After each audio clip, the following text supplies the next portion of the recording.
The NFL should fear these Chiefs players this season, and we're going to talk about that. For the thousands here in attendance tonight and for the millions watching at home on TV,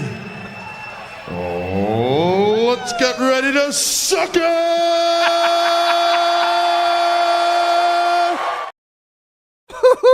Let's go, Chiefs Kingdom. Let's go, baby. It's Sunday, July 6th. It's the beginning of a new week in the morning, Mike. And normally Mondays suck, but let's make it a good week.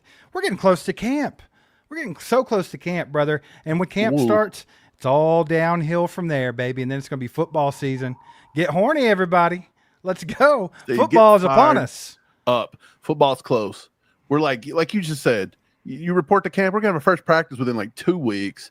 It's time to get going. It's time to get fired up. It's time for everybody to wake up. Come out of hibernation of the offseason. No kidding. Everybody's been hiding. Everybody's been crying about the Super Bowl loss. It's time to put on your big boy and your big girl pants. Get your ass up and start supporting the damn Kansas City Chiefs again, baby. That's what time it is because camp's getting ready to start. We have 10 Sundays, actually 9 now, 9 Sundays until there is NFL football on the television, ladies and gentlemen. We flipped the switch, okay? Off-season mode is done for me and you. We flipped the switch. Yeah, get it over with, guys. July 4th, when somebody set off a firework and Uncle Don over here blew his hand off on the 4th of July, that signaled the end of our off-season.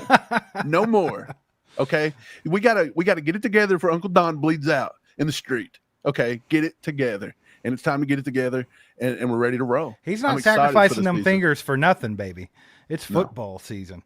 And we're going to talk about some players that could have a breakout year this year.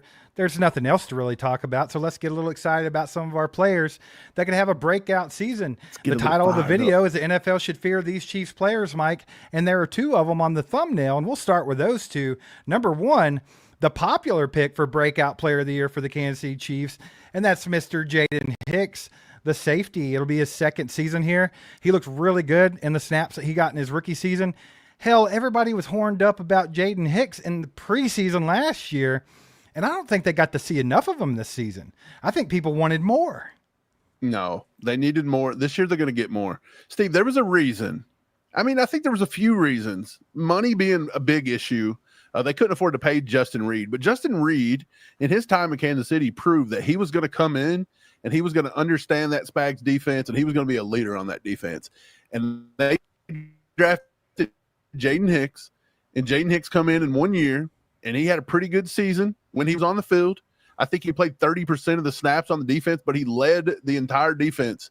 He played 31% of defensive snaps in 2024, but he led all Chiefs safeties with a 92.3 PFF tackling grade, and he led all defenders with 3 interceptions. So he showed them enough that they said, Justin, thanks for what you did, but you can go on down to New Orleans and we're going to be fine without you. And that's what they said. And I'm going to trust Brett Veach and I'm going to trust Spags. I think this is Jaden Hicks' year to show what he's got.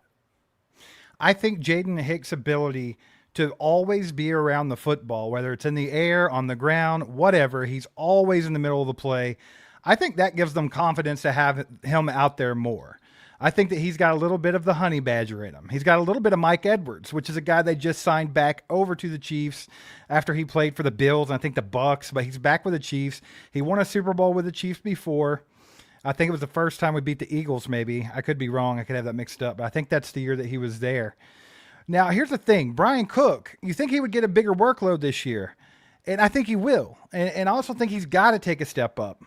But I think the signing of Mike Edwards was kind of a sign to me that they're not 100% confident in Brian Cook stepping up and taking over the back end of that defense there. So I think they wanted some veteran leadership outside of Brian Cook. And I think that's where Mike Edwards comes into play. But either way, I think Cook's got to step it up this year, and I think that Jaden Hicks will step it up. You're going to see more of him on the field, so you're going to see more exciting plays. You're going to see more of him making fun of George Pickens on Thanksgiving. It's going to be fantastic. It's going to be awesome. It's going to be exciting, and I can't wait to watch those guys fly around this year, man.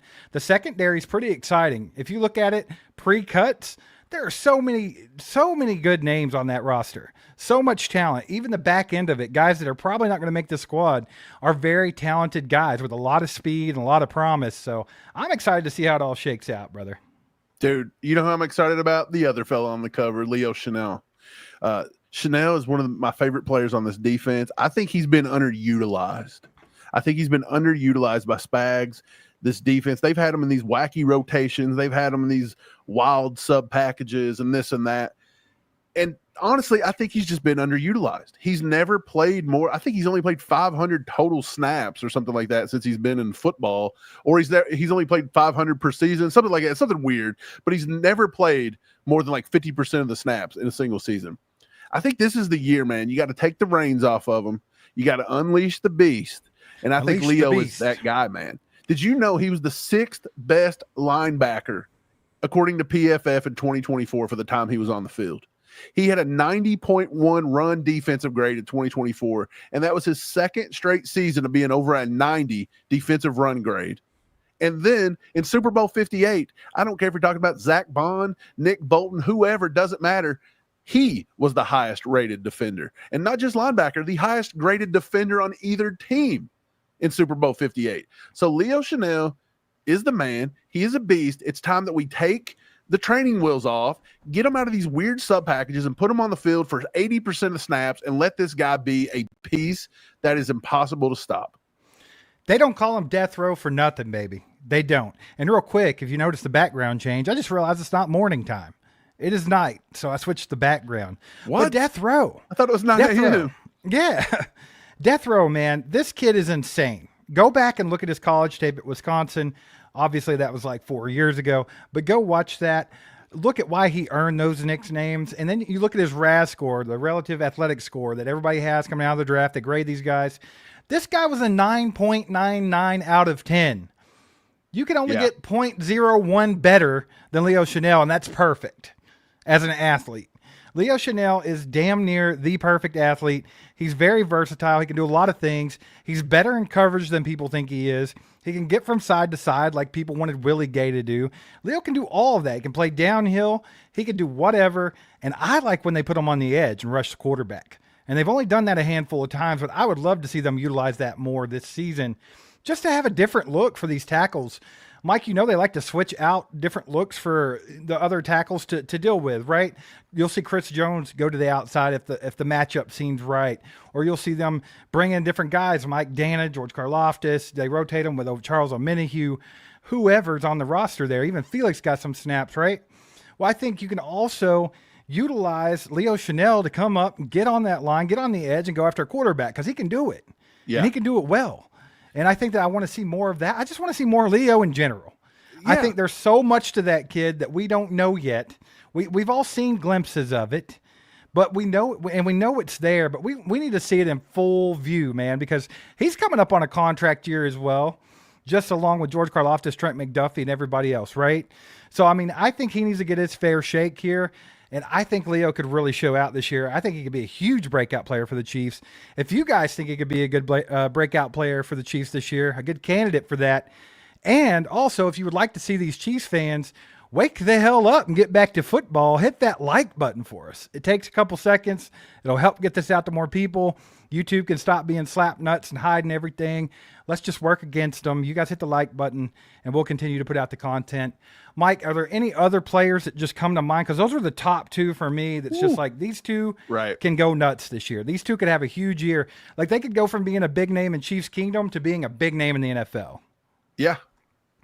I think there's a guy that we haven't talked about enough this offseason, and he's new. It's a signing.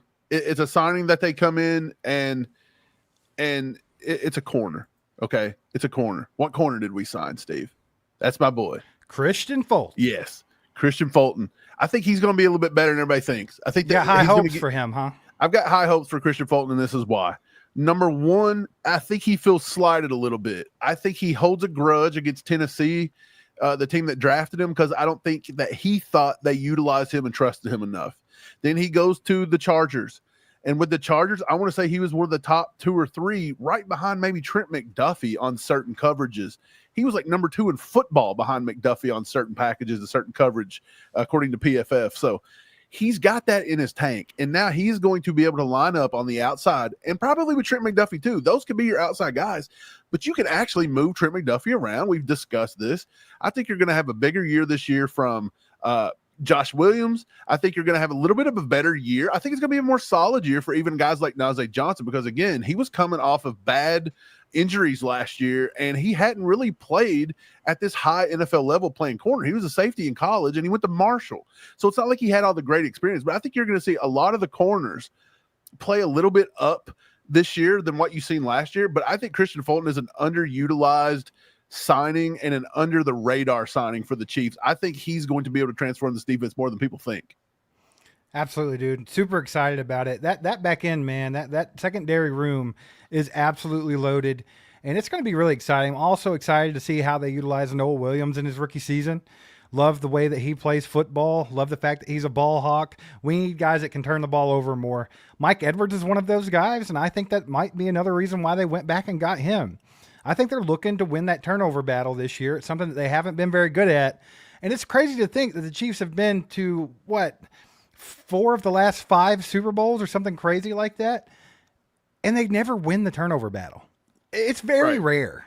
So, I mean, if they could get that, along with some protection for Patrick Mahomes on the offensive side of the football, man, it could get scary for the rest of the NFL. I think the Chiefs could be a juggernaut. They could be like next level. Like, people think the Chiefs are fading out. They think the Chiefs are done because they lost in the Super Bowl to the Eagles.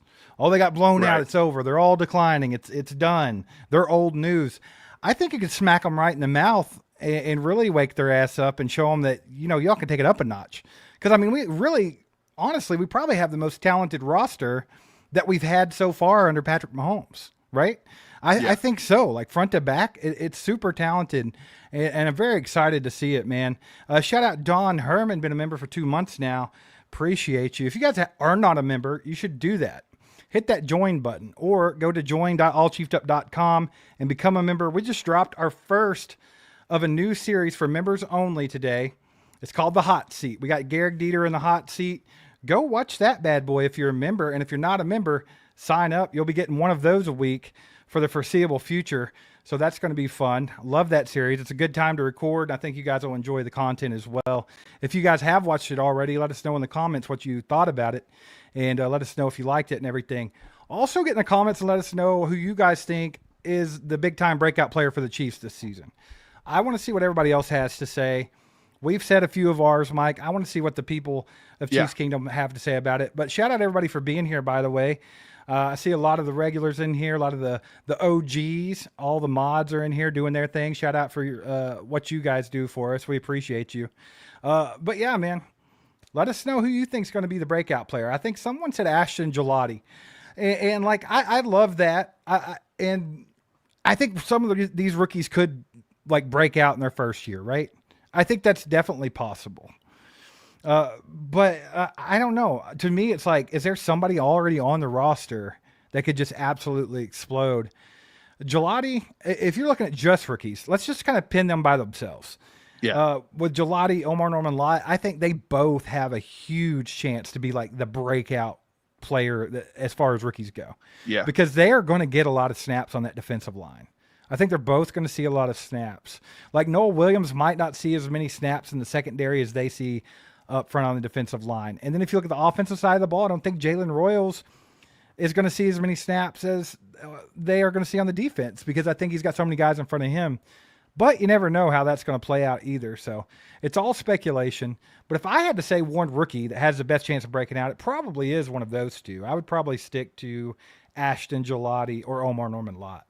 Right. Well, I mean, Josh Simmons, if he wins the starting job, he's going to be an integral piece. Is that really a breakout, though? I feel like we know what we got with Josh Simmons already. It sounds stupid because he's a rookie, but it's like we know that Josh Simmons was a top 10 pick if he wasn't injured.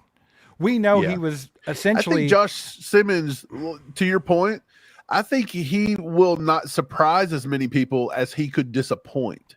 Like if he's good, I don't think it surprises as many people as if he's bad, it's going to disappoint more people. He's in a tough position, right? Because he's expected to come in and be that anchor. He's expected to be the man. And if he comes in and struggles like Kingsley, it's going to turn bad quick because he's got more experience than Kingsley. He was drafted way higher than Kingsley. He's got way more potential outlook. Like Kingsley was. Right. So he's got a lot on his shoulders. I think he'll live up to the challenge.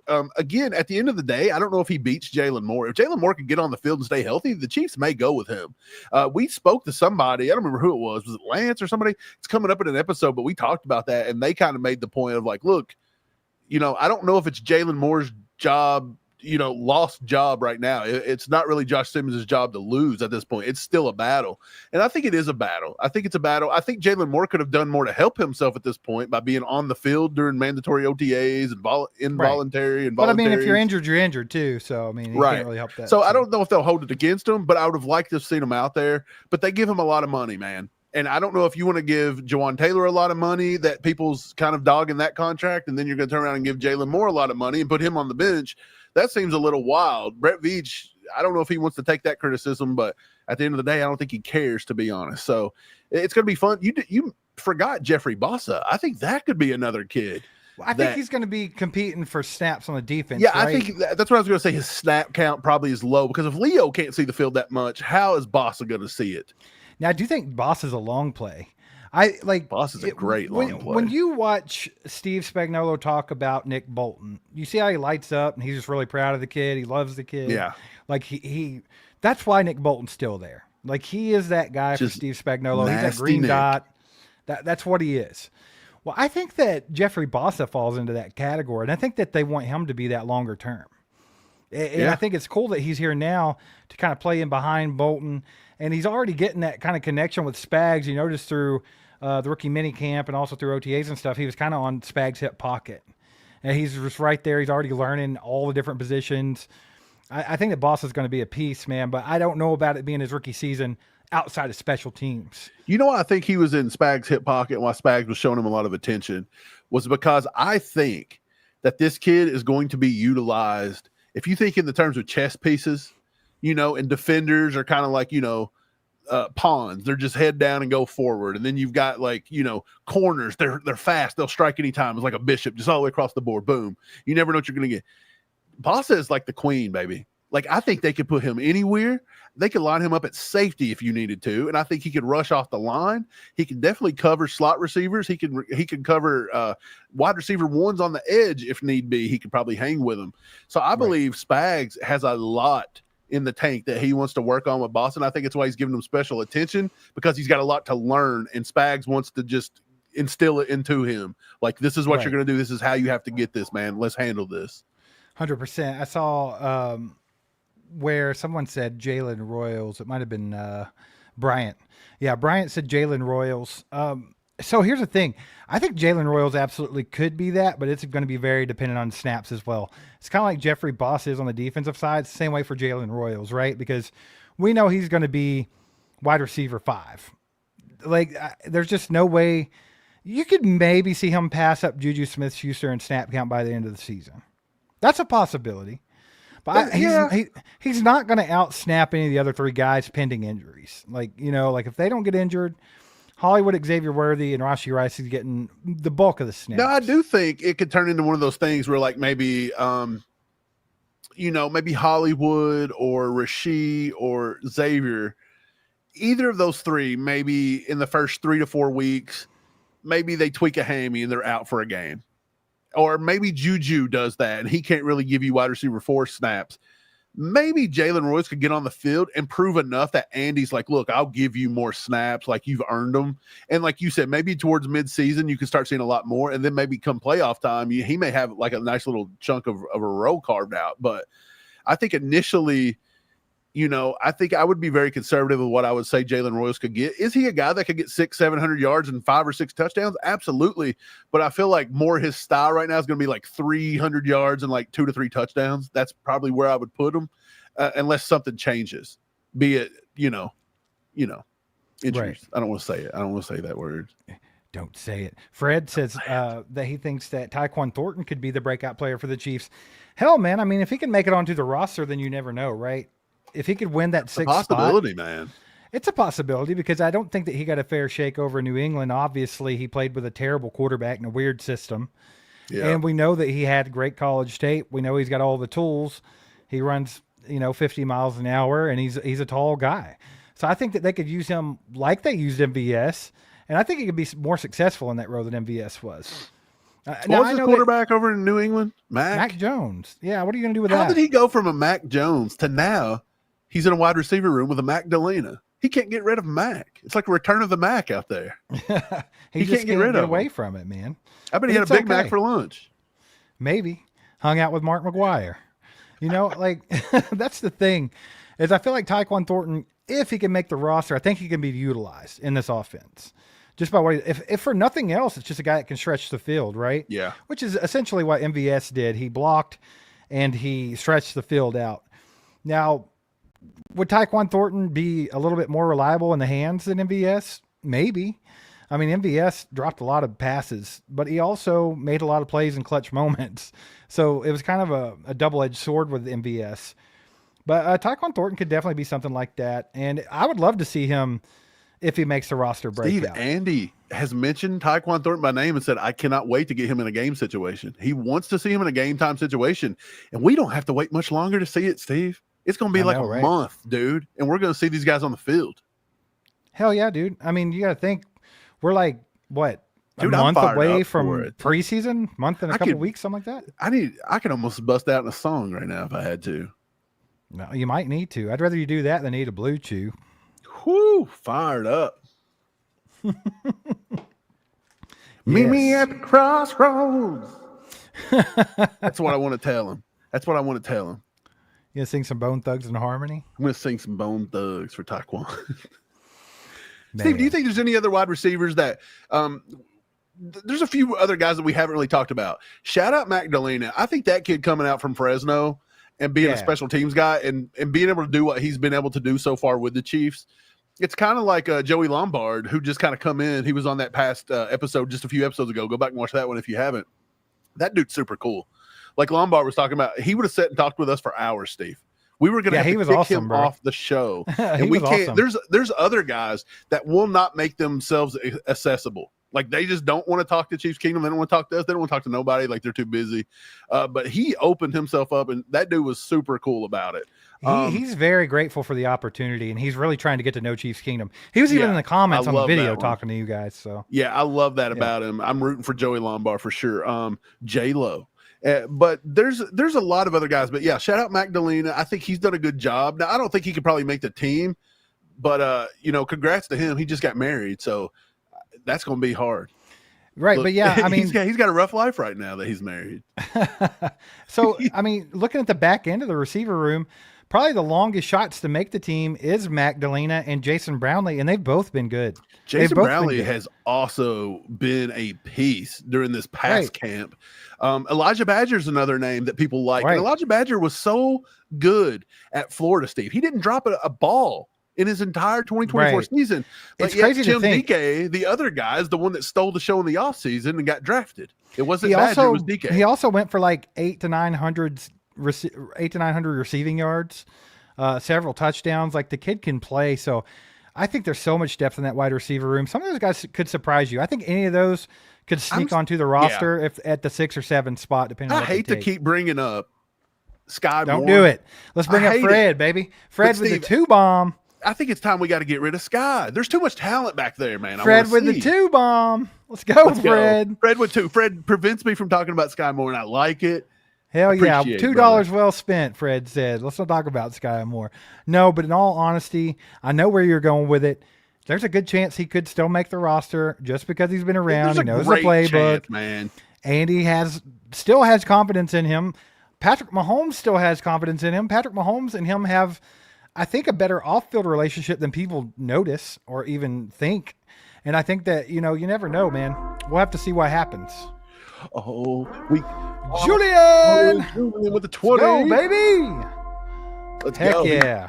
He said, look, let's just leave Julian. Give him the you gonna stop that bad boy? You're going to give him a million horns, baby. Get it horned up right now. I got you. Hey, Julian says it's so fake of the media to move on the greatness of what Patrick Mahomes has done over the years on one bad performance in the Super Bowl recently, yet there were more to the story of getting to that Super Bowl with injuries.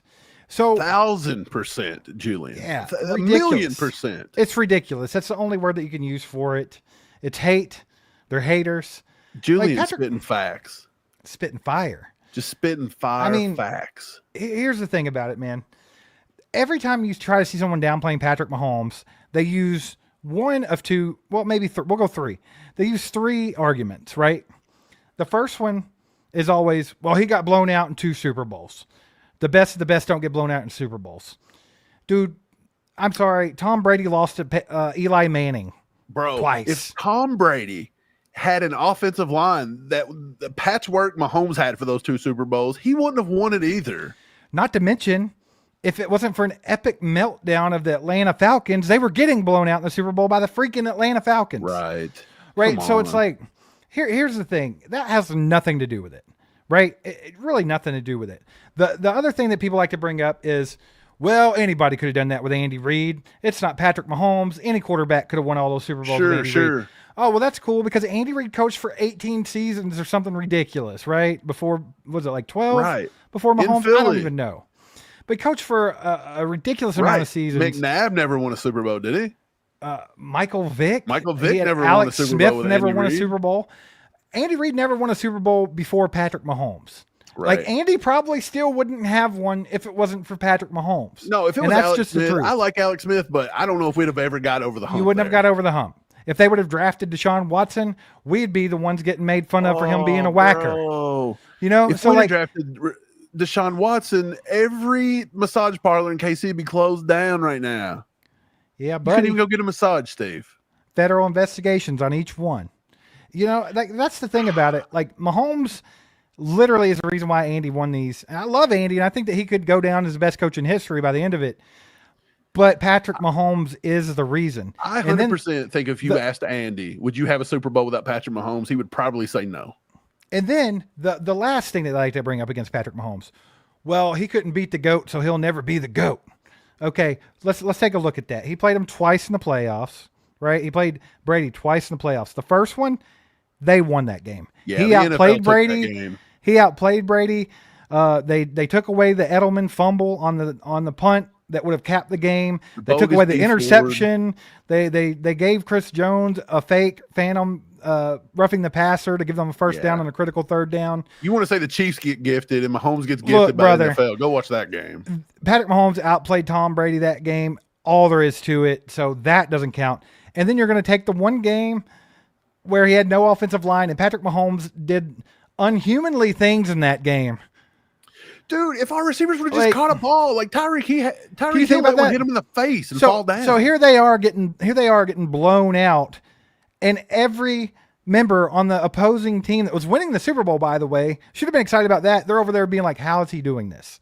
Right? Like this guy is insane." Patrick Mahomes does crap, Steve, that video games couldn't even replicate. Look, man, here's the thing: everybody is going to do what they do. They're going to downplay it. They're going to come up with all they can because they don't like him. And when it's all said and done, a lot of them are going to eat their freaking words. And then you're also going to have a group of them that are never going to accept it. They're going to be like, well, it was the refs. You know, slap nuts are going to slap nuts, man. That's just what's going to happen. That's what's going to happen. Always. Appreciate the 20 bomb, Julian. Heck yeah, Julian, you're the man. Fred with another 2 says you guys are the real ones, brothers. Let's go, Fred. Fred, you're a real one. You guys that donate to the show, Fred's you guys are the real ones. You guys that watch, hit the like button, all that. Appreciate you guys, man. Big We're getting back in the. support. Yeah, we just want to stop and just say we appreciate you guys. It's been dead in the off season. It's a struggle in the off season making just Chiefs content, which is what we do. And you guys stick around throughout the off season. You guys are freaking awesome. So appreciate you guys. Also, I just wanted to point out that Fred here has given us 2 bombs. And it was both just so you wouldn't mention the name of Sky Moore. He's like, please. Anytime I say it, I'm like, this sky's blue. Fred's like, 2 bombs, don't say it. Just messing. Jay Kelsey, been a member for 22 months now. Shout out, Jay. You're freaking awesome, brother. Yeah, man, but appreciate the support. Mike, I actually hear a freaking train rolling in as well. Because our girl Brenda, the OG, Brenda, she's been around since the old days, baby. Probably when we were just kicking this thing off. Is awesome. Let's go, Brenda. If you get one of those, make sure to thank her in the chat, by the way. And also, if you get one of those memberships, after this is over, you can go watch the first members-only hot seat video. It's a new series we got. That's funny. I was just watching it. This is why we were late getting on tonight, is because I was just sitting around watching the videos. They forgot to jump on here. I was like, oh, yeah, I got a live. I was watching Dieter give us answers about stuff. Yeah, I went with like an old video game theme for the whole thing. So I just thought it was funny. A little nostalgic. Dude, it would have been awesome if you could have made it like Duck Hunt. to where like we could have actually shot at the screen and something would have Look, happened. man, I really do appreciate the members, and I will make extra content for them, but I can't spend that many hours on it.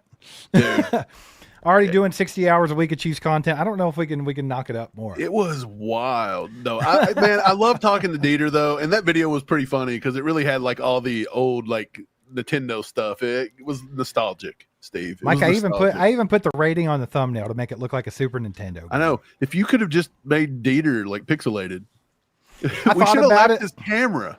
Just to be like, Dieter, turn that camera way down to like the worst megapixels you have, bro. I thought about it. Don't think I didn't. We should send everyone like a 1999 flip phone and tell them to record on it for us. For sure. Y'all put some legendaries in the chat for our girl Brenda, because she's a freaking legend. Let's go, And then we baby. got our boy Sam Lofton in the house with a freaking Sam, 20 let's bomb. go, Let's go, baby. Sam. He says horned up for hopefully having a full season without worrying about the left tackle position. Ain't that the damn Boy. truth, Sam? And then thanks to Veach and future All-Pro Josh Simmons. Love the ACU. Sam, we appreciate appreciate you, brother. you. I hope everything's going good down there in Florida. Steve, look, he's right, man. I do not want another season of being halfway through the season and us being like, dude, we got to figure out this left tackle position. Like, dude, if we're at that point again, I'm going to pull my hair out. And I'm at an age where I cannot afford to do that. Right. It's already running from our face. We can't pull it out. And here's the thing, though. I think Brett Veach doubled up on that. I think he has done everything in his power to make sure that doesn't happen. Like you talk about Jalen Moore and Josh Simmons having a battle during camp. Obviously, he didn't know that he's going to be able to draft Josh Simmons at the end of the first round. Right. Had no idea that was coming, so he goes and gets Jalen Moore, which I think was the best choice out of what was available. So now, I agree with that one. Like even, if and God willing, there won't, knock on wood, whatever we got to do. But even if there's an injury, he's got a plan B already in line. So I think Brett Veach has done all he can to make sure that left tackle is just not a thing. Like, I mean, it's not going to be perfect because Jalen Moore's new to the system. He also was just a backup in San Francisco. He started a little bit while Trent Williams was out, but for the majority of his career, he's been the backup. Josh Simmons is a rookie, so of course it's not going to just be like you got Trent Williams over there right off the bat, right? We can't expect that. But I think we can expect a step up from the play that we've seen and heading in the right direction. And then at the left guard position, you're going to take a step back there because Joe Tooney's now gone. And I'm sorry, but I have a lot of confidence in Kingsley being able to do the job, or Caliendo, or whoever they decide to go with it. I have full confidence that they'll do what they got to do over there. But I can't put them on the same level as All-Pro Joe Tooney, 4-time Super Bowl champion. I can't do it. Right. So there's going to be a step back there regardless. But either way, I would like to see that left side of the line just a little bit more reliable than what's been. Give Pat another second or two. And you know what? Even if it's just a half second, whatever he needs to get out of his head and just play freely, right, and give his guys opportunities to make plays. Just throw the ball, Pat. Throw the freaking ball. Appreciate the 20, Sam. Appreciate you, Sam. Steve, but talking about what Sam said about left tackle, if you guys watched our video, if you haven't watched our video that we released on Saturday, go watch it. We go behind enemy lines. That's our second episode going behind enemy lines. We look a little bit at the Maxwell Harrison situation going on over in Buffalo. And Steve, Maxwell Harrison's a Kentucky kid. And look, this is just weird timing by this lady, right? Weird timing. She didn't do nothing until he got drafted. Okay. But you believe her, right? You believe her, and then you investigate. And if it's wrong, if that's not how this works, Mike. It's America. It was just America's birthday. So can we at least give the guy's due process? I'm just He's saying, innocent until proven guilty, sir. You can say, look, you got to give her the benefit of the doubt until you check it out. But you don't punish him either. That's the thing. You can't punish him either because, like you said, it's innocent until proven guilty. But if it comes out to be fraudulent, like, you got to start putting a stop to this because it got Matt Araiza. And but anyways, go watch that behind enemy lines. It was good. And we also covered, like, there's a big thing going on right now, Steve, with a lot of people thinking Wanye Morris is on, like, the trade block. And so that's what I kind of want to get to with Sam's left tackle situation. Do you think it's possible they would ever look to trade Wanye, or do you like him being that swing tackle? Because when we seen him back up Jawan Taylor for 2 games last year, he looked a lot more comfortable than he did on that left side. So do you want to get rid of a guy like him, or do you like him being the 4th tackle? Well, here's the thing. If they decide to get rid of him, I'm not going to be right. You're not going to lose sleep over it. I'm not going to lose sleep over it. I think that Wanye got more opportunities than just about anybody else. I mean, if you go back and you look at the history of the Chiefs been drafting guys, right? Like even Lucas Niang. Granted, a lot of it was his fault. He couldn't stay healthy. He was scared of COVID. There's lots of reasons that he wasn't on the That field. guy, he was scared of his own shadow. Yeah, He wouldn't even block. I don't even know if Lucas Niang wanted to play football.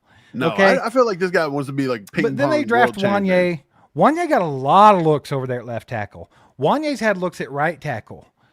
And then you got Kingsley. They only gave him 6 quarters. Yeah. So, And we've never like- seen him at right tackle. Kingsley could be a beast Right. at right tackle. You never know. Yeah, Kingsley's an insane athlete, so I think there's definitely some upside there. So I think that Wanye's definitely had his chances here. And yes, he did battle injury. I'll give him that. But a lot of people think that Wanye don't care that much. They don't like his attitude. They also think that he doesn't work out. They think that he's not in shape. I've seen all kinds of things, and I can't speak to that. I don't freaking know. Wanye's Like- like a big baby. Like he doesn't have like a lot of like muscular build. He looks like me. Like, but I feel like But either way, more my point muscular, is, right? my point is, if they keep him, it's Come on, nice to have Wanye. the depth. It's some nice to have protein. the depth. It's nice to have the depth. I hear Right? you. I know. Okay, It is but nice if to have they the depth. but if they want to get rid of him, then sure, maybe you can get a late round pick out of him for somebody that needs some tackle depth. But what about Ethan Driscoll? They kept him on the roster last year. There's some depth. That's what I'm saying. There's so many guys that can do that, right? Dalton I mean, Cooper, you also man.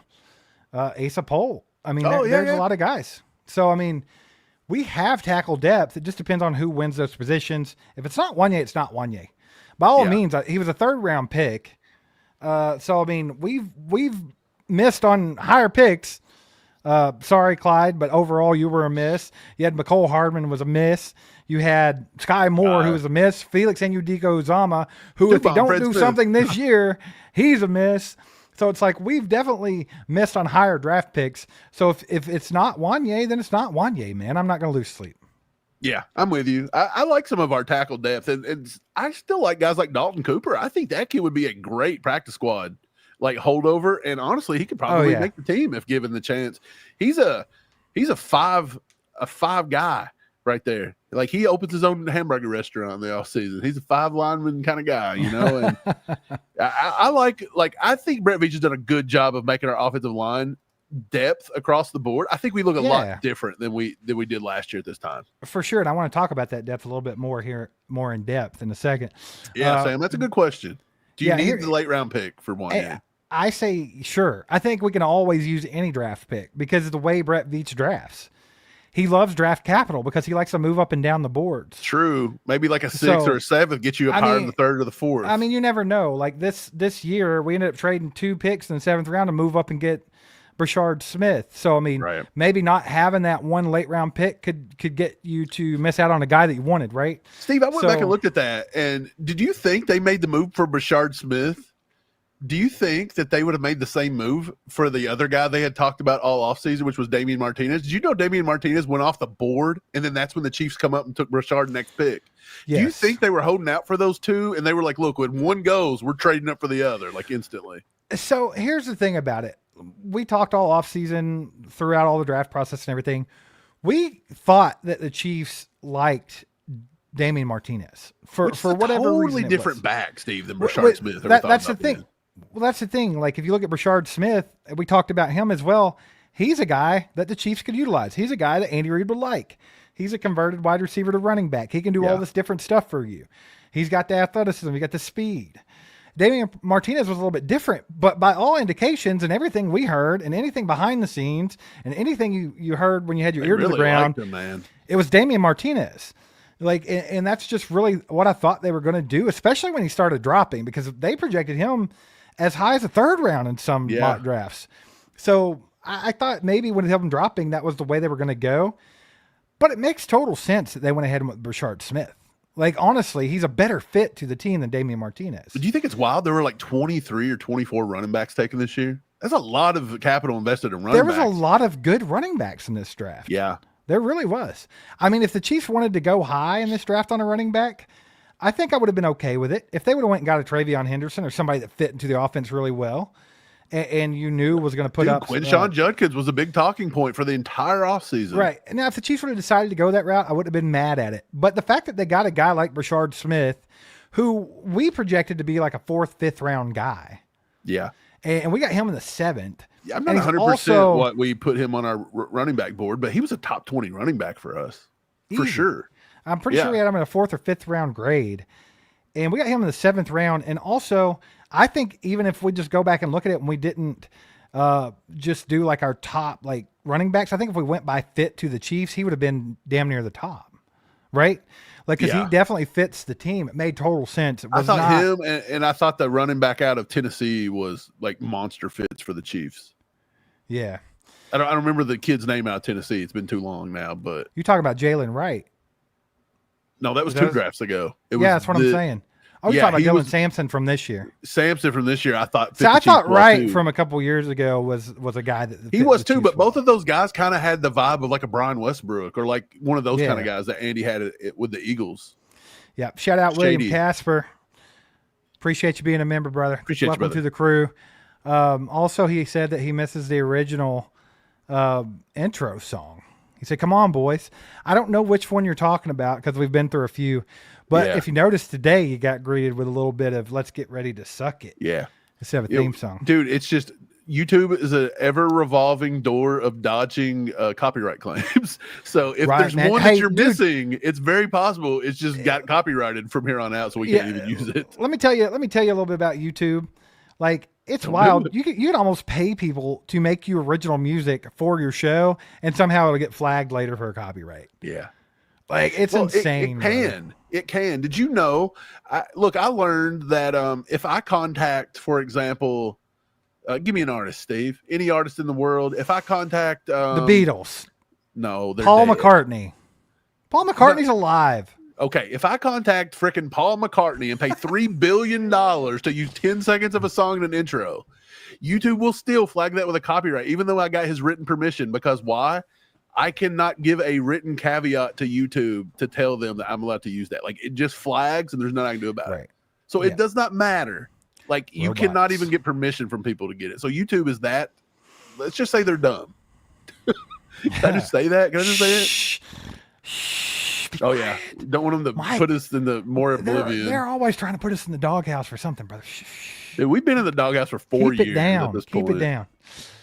No, but real quick, appreciate you guys being here. Do us a favor, hit the like button if you haven't. If you haven't subscribed to the channel yet, get on board, baby. The season's about to kick off. It's going to be fun watching the Chiefs go for a 4th straight Super Bowl. That's going to be insane. When they get there, it's going to be a fun season. I think even for us, I think the channel's going to grow a lot this season. I'm feeling positive about it. Now, look, there's something going on within Chiefs Kingdom. I don't know what it is. Maybe the Taylor Swift effect kind of hit bigger than we thought. The Swifties are kind of tired of the Travis Kelce thing. Yeah, and so we compared. Steve, I thought this was hilarious, and I think everybody can do this. Last year at this time, we had almost 10 million plays in 2024 between January and August. 10 million or July. Views, yes. 10 million views. This year, we're only like 4.5. That's how down Chiefs Kingdom's sad right now. That's how down Chiefs viewers on YouTube have dwindled. Like, it's just dwindling. So it's either that or they really hate us. That's one of the two options. And honestly, I think they probably hate us. So that's probably it. But I feel like we definitely pissed off 6 million people. Right. I feel like that Swiftie bump that hit us last year, and it hit everybody. But that's kind of tampered down. So now, like, you can tell, man, it's a big time dead. Right there. Dead a lot of the times. Is that pointing towards that? Yes, there. The Chiefs lost the Super Bowl, man. People are sad, brother. I think a lot of people, I think it kind of give people a reason to kind of get out of the football scene for just a little bit and just reset themselves, because we've been living Chiefs football 24/7 for what, 3 years? Hey, baby. But that's the thing about it. We're hardcore, and everybody in our chat's hardcore. So we don't care. We don't care. Win, lose. I don't care if it's middle of the summer. I don't care what's happening. 50K. We're trying to hit 50K so bad before the season kicks off, and we're at about 47. We're going to do that. We're going to do that. We're clearing. We got to get there, baby. But it takes everybody. This is everybody's channel. This is your channel, Jay. Your channel, Brenda. Your channel, Sam. You guys help us grow, man. Take some pride in it, man. Like, you guys can party with us when we get to 50K. We're going to have something fun. When we get to 50K, you know what I'm going to do, Steve? I'm going to do a giveaway where I give away my Isaiah Pacheco signed jersey that I used to have on the wall behind me. His Rutgers signed jersey. I'm going to give it away to somebody.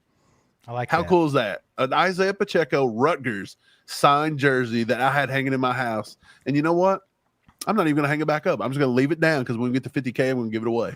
What's the Jack Black song on School of Rock? Something about you're not hardcore unless you live hardcore. Unless you live hardcore. Yeah. That's what was in my head the whole time because we're idiots. But yeah, man, appreciate you guys. So if you haven't subscribed, subscribe. We're going to be at 50K before the season starts, so that's cool.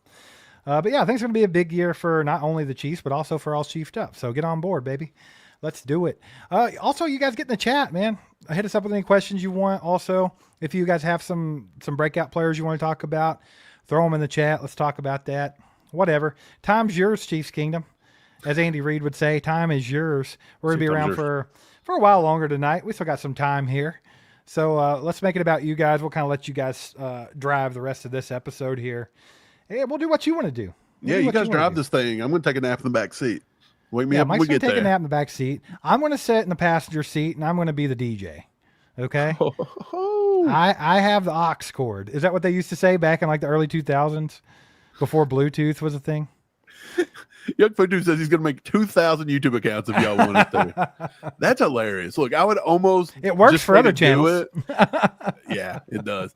Look, I would say if you could do that, that'd be hilarious. Like, how funny would it be? How many YouTube channels could you feasibly create before YouTube would be like, bro, no.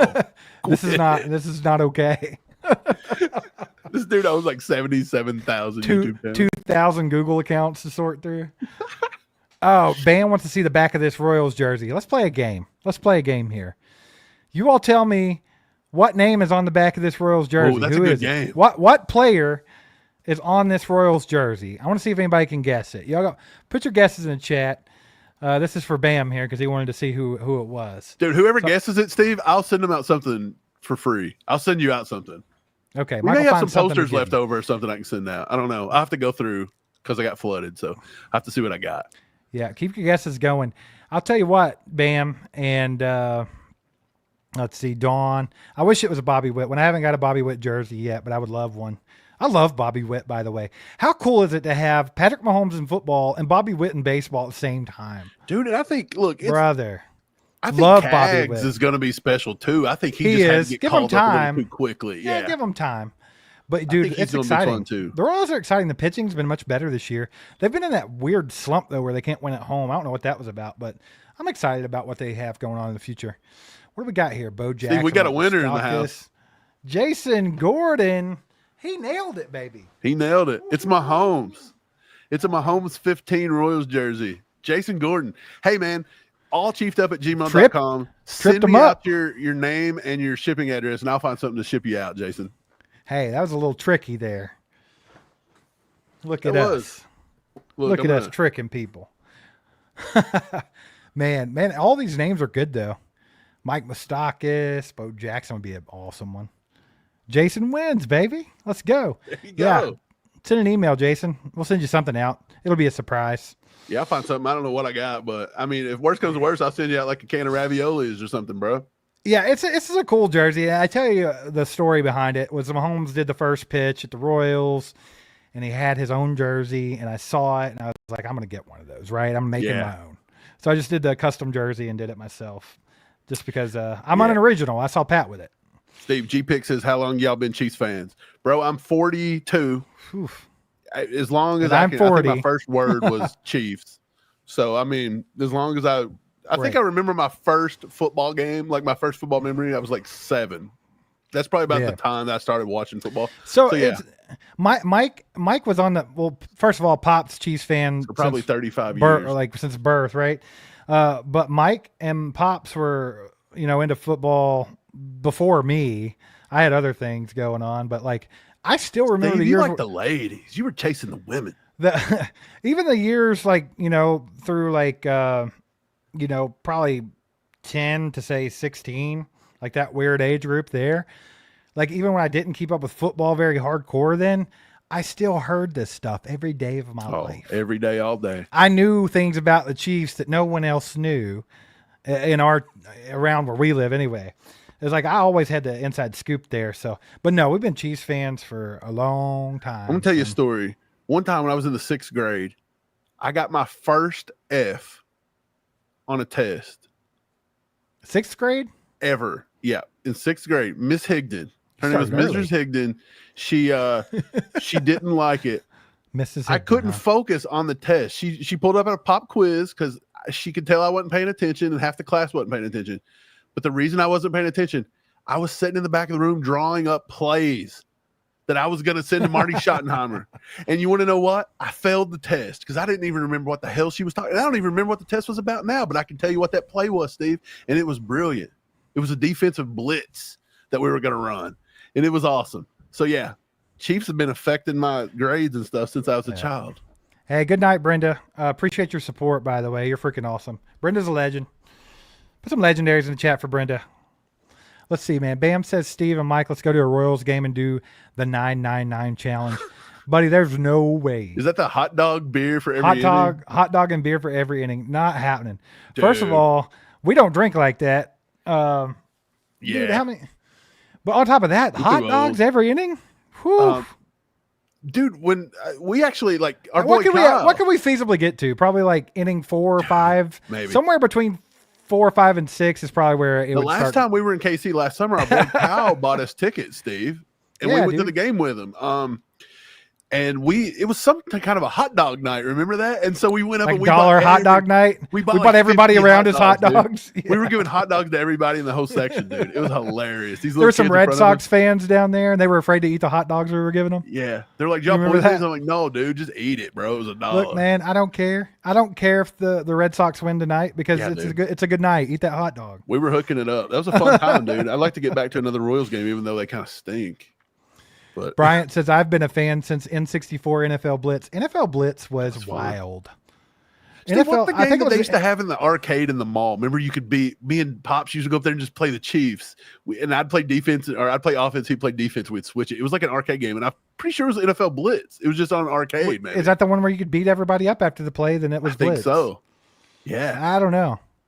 That's awesome though, Bryant. NFL Blitz 2 was out of pocket. Like it was crazy. Go back and watch some of the clips from that game.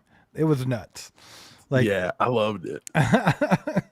that was awesome. If the see. tickets are cheap right now for the Royals, I bet you can get in that stadium for a high five and a go Royals. Well, I don't know. Like that's the thing. They started I out bet the parking pass is probably more pretty decent expensive. this year. Man, I don't know. I'm excited about what the Royals have in their future as long as they don't screw it up. There's a lot of talent there. So, and I mean, you got Bobby signed long term. So I don't know. I'm excited about it. He's fun. He's an awesome player and a good personality, like good kid. Like I swear, it's just like we got Pat in football, we got Bobby in baseball. We set, baby. We set. We'll see how it goes. How much longer is Salvi gonna play? God, you wouldn't think too much longer, dude. I don't know. He just feels old. Salvi I don't needs to want go to to say Salvi's football. old. I love Salvi, but I'm just saying, like, yeah, he'd make a good fullback or something, right? Let's get Big him out defensive there. end or something. Let's get him out there. I bet you his knees ain't much. I played catcher as a kid, That's dude, rough and on you. I still get knee pops 24/7, man. Yeah, man. Well, you guys got any more breakout Chiefs players this season?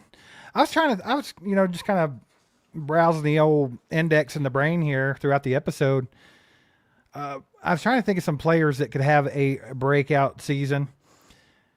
Noah Gray, I guess technically could have a breakout season if he gets more looks and he plays at the level he's been playing. Yeah, I do Like, like if- Noah Gray to be good. If Noah Gray got as many snaps as Travis Kelce, I'm not saying he'd be Travis Kelce because no one's ever going to be Kelce, but I think he could put some numbers up. I think Noah Gray could put some numbers up. Like Dude, he Patrick would Mahomes trusts Noah open Gray. some eyes. Yeah. Yeah. But that's one. And then also another tight end, Jared Wiley. No one got to see him a whole lot because he got hurt and stuff like that. So maybe he could surprise some people if he got opportunities. Hollywood, Bam, that's a good one. Sam said Jaden Hicks. I think that's definitely like the popular choice, and that's probably our number one guy up the top. Him, Leo, some of those guys. But Hollywood definitely could be a breakout, right? I mean, Hollywood, people know he's a good receiver, but he's never really had that crazy season that makes him like that Right. guy. So I mean, it could be something like that for him. Right. Ray says, Mike and Steve, Fred Smith wants to send you guys some Army stuff. Where can he send it to? That's Nice. awesome. Let's Yeah, go, dude, Fred. we got a go click any of our videos. Probably not this one because we haven't got to update it yet. But go back and click any of our normal videos, like our video from Saturday, And if you scroll down in the description of it, we've got a P.O. box in there. You can throw it. You can send it out to. So if you can't do that, just write us allcheapedup@gmail.com and I'll get back to you. Brian Parrott to send it to the Louisville jail. Hey, man. Hey, it may not be. right now. Get a little fired up, baby. Get fired up for Chiefs football. Nikki said Sky's going to break out with another team. That's a big possibility. If they were to cut him before camp and he went somewhere else and say he went for 800 to 1,000 yards, would you fall over? No, I mean, yeah, and no. I think I would be surprised because that's a big chunk Right. of yardage, but at the same time, I do think he could succeed better in a different style offense. Fred says George Karlaftis, man. I think that's a pretty good one. Yeah, dude, because he's George there was to hit, anyway. if he was to hit like 12 or 15 sacks, man, he kind of goes into what do you pay that guy if he was to get to 15 sacks this year? Like that may price him out of KC. Look, I'm just going to say this right now. There's a huge possibility George could hit 14, 15 sacks this year. Dude, what does that mean though? If they want to pay McDuffie and George was to hit 15 freaking sacks, he may price himself out. Yeah. That's the thing though. I think George also is a guy that if it's not like a massive gap, like life-changing gap of salary, I think George is the type that would be loyal. George strikes me as a guy that would want to be the same team for his entire career because he seems like a loyal dude like that. So I think if they could get him anything even close to what market value was, I think he would play with the Chiefs. I really do. Do you take a shot with George Karlaftis and you say, look, I'm going to sign him early in case he hits that? We'll get him under contract before he does it. Would you do that? Or would you just be like, no, I'll take my shot on him hitting 15 or maybe he won't. We'll just pay him whatever. Like, would you rather do that with him or McDuffie? Because some people say you pay McDuffie early because McDuffie could come out and go crazy. But I just don't think people throw at McDuffie enough that he's going to have like 10 picks or nothing. I would definitely think that McDuffie could do that too. And here's why. McDuffie is a top 3 cornerback in football. He has been since he got here. He's always in everybody's hip pocket. But the ball hasn't fell his way a whole lot. And when it did, he dropped it. He had a couple drops, right? Like just straight through his hands. So this could be the year where he has 3, 4, 5 interceptions, 6 interceptions. Like if things just happen to bounce that way, because he's always in position. Right. And like you said, people don't like to throw at him, but they still do. They still test him because of his size. So, I mean, either one of those dudes could definitely have a crazy year and make it more difficult, but it's already going to be difficult anyway. Trying to get them both signed, I think that's going to be tough, but I think it's something they got to do. Yeah, Chiefs are in. Man, I don't envy Brett Veach and what he's going to have to make here decision-wise. Mike, there's an OG legend in the house here. Chris Wright, baby. What's up? So what's up, fam? Hopped on while finishing up some work. Appreciate you, brother. Let's go, man. You're working Chris, too ready hard, for the season, Chris. Man? Yeah. Take a break. Yeah, brother. Dude. Take a break. It's time for it.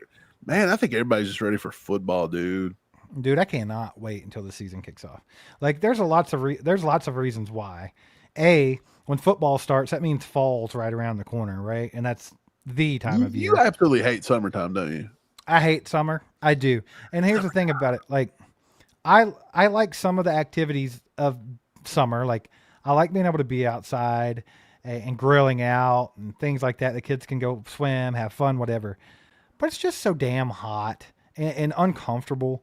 And there's bugs. And I have to mow the grass a lot. And there's a lot of downsides to summer. You get the fall and winter. Summer, if you wasn't fat, do you think you'd like summer more? No. I didn't used to be fat, and I still didn't like summer. Yeah, true. But like summer, man. Our summer's here. Summertime, dude. Your elbows will sweat. It's hot. It's so out there, sticky. Dude. Like it's so hot in Kentucky right now and so muggy that like my air conditioner's on full blast and it's still 80 degrees in this house. Dude, we're hitting. And dude, we've been on a heat it's not wave like here I for live like in 2 weeks, I don't live in a historic house with a bad AC unit either. It's just hot. It's terrible. Like everybody's dealing with it. Live in Abe Lincoln's log cabin. Yeah, dude, it's insane, and I just don't care for it. And then here's the thing: fall and winter is where it's at, right? Because there's no downside to it. Oh, you get cold, big deal. Put on a hoodie, put on a jacket, whatever. You'll be okay. But you also get Halloween, you get football, you get Christmas, you get Thanksgiving, you get all the fun things in life. and snow. Like everything that's cool in life, you You get know it what I there. hate though about Kentucky? Kentucky is one of the places in the United States that you will get all 4 seasons. Like you do get all 4 seasons, so you can't complain about that. But I've noticed that spring is like 3 hardcore weeks of rain, Dude, and it's then insane. fall you get maybe 2 good weeks of fall, and then the other is like They're both too hot short. or too Yeah. cold. Yeah, it's like you only get about 2 weeks of spring and fall. Now, last year we got a good fall. We got a good long fall. So we'll see. Maybe this year too. Shout out Chris though, man. Appreciate you being a member for so long. Still being around, sticking with us. What's up, Peter? I see you out there. Peter called me Beta. I'm not Beta. Peter. That is not me, son. I just don't like hot weather. I'll I go like out there. I like going out, I like Doesn't hitting mean up I the want to. beach or Kentucky, it's all lakes. Like people love lakes. Like Well, we that's the come from a thing, place too right? where like we're just known for lakes, bro. Like Nolan Lake, Rough River. Like that's Yeah. where we grew Well, up. So it's so muggy and crappy. Like if I lived somewhere else or I lived by a beach, I'd probably love summer, right? Like, but the thing about it is you live by a freaking beach. Sam, he'd go to the beach in September or December and it's a 70-degree day out. He ain't got to go out in the 100-degree weather. I think that's California. I don't think that's Florida. Florida's hot. Man, I went to Florida in February. Nikki said she almost passed out going to the grocery store. It was See, freezing. that's the type of crap you don't have to put up with in fall and winter. Yeah, You know, what are heat strokes good for? I hear you. Steve, we should Nah, just move to a better climate, dude. Let's me and you get together and move to a better climate. Where are we going to go? I don't know. You try to go north. You'd be trying to go to like Maine or something. I'd be trying to go to like Florida. I mean, if I'm going to be hot, I might as well go to the beach, right? Yeah. Yeah, man, I'm so excited about getting football underway though. So when does camp kick off? Exactly. the I know you first got the date. practice is the You got the date 21st. somewhere. I think they report on like the 18th or 19th. First practice like 21. Something like that. Off the top of my head. Sweet. So, I mean, that's just a couple weeks out, dude, and it's all downhill from there, baby. I cannot wait, dude. I think this camp's going to be one of the most exciting ones in recent memory. Like, I feel like there are more critical camp battles within this team and more Yeah. talent from top to bottom of the roster than there has been in a long time. And it's going to be fun, dude. It's going to be so fun. I can't wait to see how the left tackle plays out. I can't see who gets that last wide receiver spot. Can't wait to see what they decide to do with the running back room. There's 9 million cornerbacks on this team that are worthy of a roster, but we can Yeah. only put maybe 6 of them on here. A lot of guys Like- made the team last year that may not even make it this year. Yeah, dude. It's going to be Didn't Malik wild. Herring make the 53 last year? Yeah, he's been making it. Malik's been Malik hanging around, baby. Frickin' Herring, dude. Hanging around. Like I like the Let's guy. go. I'm sure he's a cool dude off the field, right? But if we Yep. can't beat out Malik Herring this year, we got to do something here. This is a can better do it. roster, man. We can do it. Shout out Fred with another 5 bomb. Appreciate you, Fred. Thanks for your support tonight, brother. And then, yeah, I mean, if you want to send us some cool stuff, do it, man. Just go to one of those descriptions in an old video, and there's a PO box, man. We appreciate you, brother. Also, whoever was that won the D Hop bobblehead, it's gonna be on the way. It's on the way. Warpaint won it. Yeah. I'm packaging that up like tonight or tomorrow. Yeah, for I some was reason, gonna- Warpaint Yeah. sent the mailing address, but it got 8 in our email. Yeah. I was like, why did Warpaint never send an address? But we had it all along. But that's been straightened out, so that's cool. And yeah, when we get to 50,000 subs, Mike said he's going to give away his signed Isaiah Pacheco Rutgers jersey. Yeah. That's a sweet jersey, dude. I've had that for years, but I'll give it away. Someone said I should give away my gray Chiefs hat, the silver one. sort of. 100K. Look, baby, y'all get me that silver plaque, and we'll consider it. You'll trade that silver plaque for a silver hat. That's how But you what's do it. funny is we're only going to get one of those, and Mike's going to put it in his house. I think you got I'll have to keep the hat two, as a right? consolation. No, we'll cut it in half, right down the middle. That's I'll hilarious. do it. I don't care. Cut that sucker in half. Like, who cares? Why not? If you're not going to send me 2, we're going to split it. Maybe you could buy an extra. Maybe you're like, look, YouTube, there's 2 of us. Dude, YouTube will figure out a way to not send us one. Yeah. They would be like, Sam, I don't know if I can get on board with this D Hop's a traitor thing. I think D Hop's just doing what every player does when he goes to a new team. But to be honest, I think we did D-Hop a disservice last season. You think we did D-Hop dirty? Say that 5 times fast. I think we did D-Hop dirty. I think we did D-Hop dirty. Or do I say D-Hop dirty, D-Hop dirty, D-Hop dirty, D-Hop dirty? I don't know. Because I can do it, baby. But I do. I'm with you. I think D-Hop should have got more targets, man. I think he could have been underutilized a big piece there.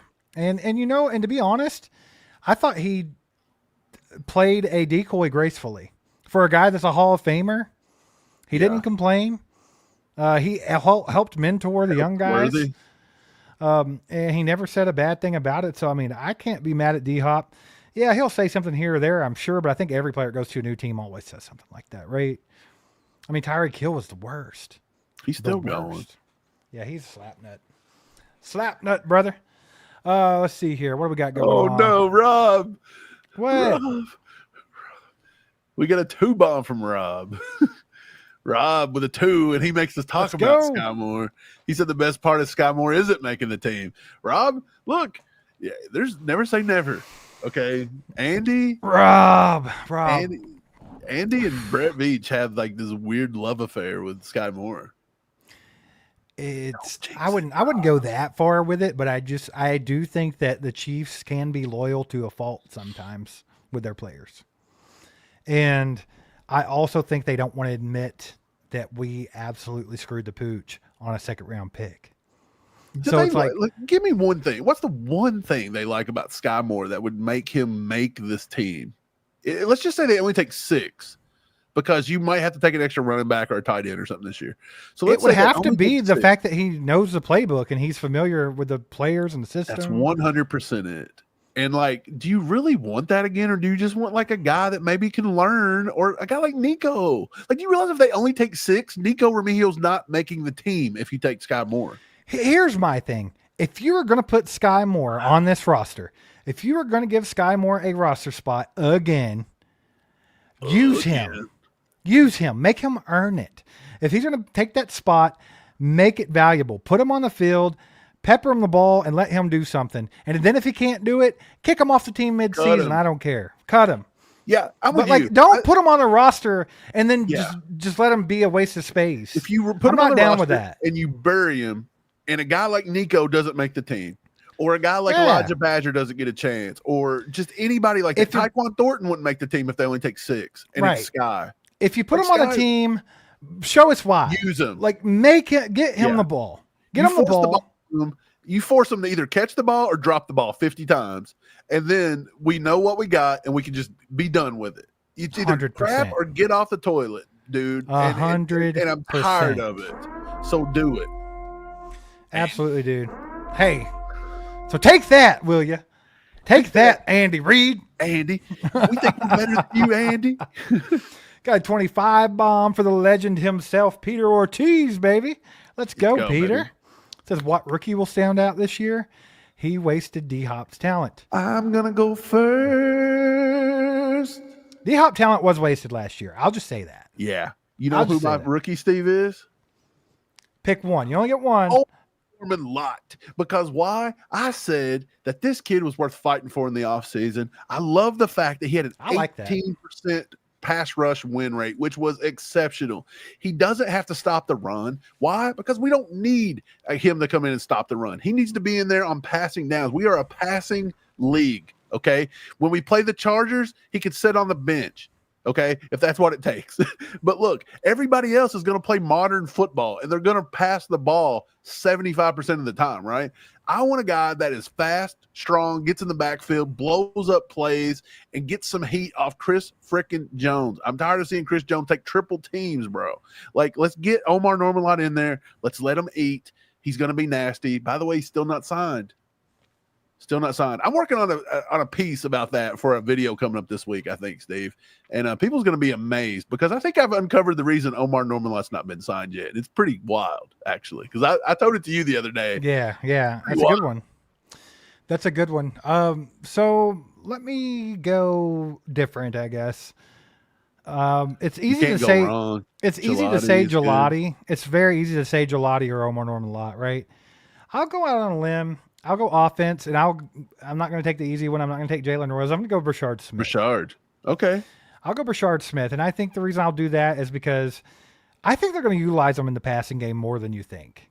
Like, there's so many different things you can do with him. An all ACC wide receiver that can play the running back position. We like when the Chiefs were successful, we loved passing the running backs. We did it with Damian Williams. We did it with Kareem Hunt early on. We did it with Jarrett McKinnon, and then we stopped. All of a sudden, we stopped. And I think we got to get back to it. And I think Brashard Smith's the perfect opportunity. Plus, you can do lots of different things with him that you maybe couldn't do with some of these other backs that catch the ball in the backfield. You can line him up on the out, just put him out there as a receiver. Do whatever you want to do with him. Empty backfield. Like, Andy's going to have some fun with Brashard Smith. So I'm going to go him. Shout out Peter with a 25 bomb. Let's go, baby. And then we got Nikki, been a member for 22 months now, says, is there a chew with the crew this year? So, about that. Right now, it's tentative. We do have a date in mind. We already have, Zarda's already knows about it, right? Now it's like trying to get the logistics straight to make sure that we want to make sure that we can do it before we tell you guys and have to cancel, right? But there's a lot of money that goes into that, a lot of logistics that go into that. And it's been a brutal off season, by the way. Just going to throw that out there. So it's not like we have money falling out of our ears. So trying to get that all straight, and hopefully we can, but we have a tentative date. Just know that we have it on the burner here, and we'll let you know in the next week or so if we can make that happen. But that's the plan. The plan is to have one, Nikki. So just keep an ear open for that. We'll get you the news on that as soon as we can. Our boy Chris with the 5 bomb says, any Elijah Badger hope? I think there is hope for Elijah Badger. Yeah. And the reason why is because I think that he was overlooked, honestly. In college, in the draft process, I think he was overlooked. Like Mike said, Chim DK got all of the glory. And I think that Elijah Badger was a beast in Florida. I think he's got the physical traits. He's got the speed. He's got the knowledge. He's got the hands. And he had the production. So, I mean, I think that he could definitely be an NFL wide receiver. Right. If he were to make the team as that last wide receiver spot, I wouldn't be mad at it, Chris. I wouldn't, because I think he offers you a lot. And if they think that he's good enough to beat out some of these other guys, be it Nico Remigio or, Sky Moore, Justin Ross, whoever, if they think he's better, then do it. Let's pull the trigger on it. Let's see what he can do. But just like with Sky Moore, just like with Justin Ross or whoever gets that last spot, use them. I don't want to. I think if you got 6 wide receivers on the team, I think that every one of them should get some. I don't want to see them like rotated in and out constantly at all. Do not want that. But I do think that there would be opportunities and plenty of snaps to go around for 6 wide receivers. Yeah, I like Elijah Badger. He does. I've said this before. I think he does a lot of the same work in the intermediate part of the field, like that you've seen from Rashee Rice in his rookie season, and then last year what you were seeing.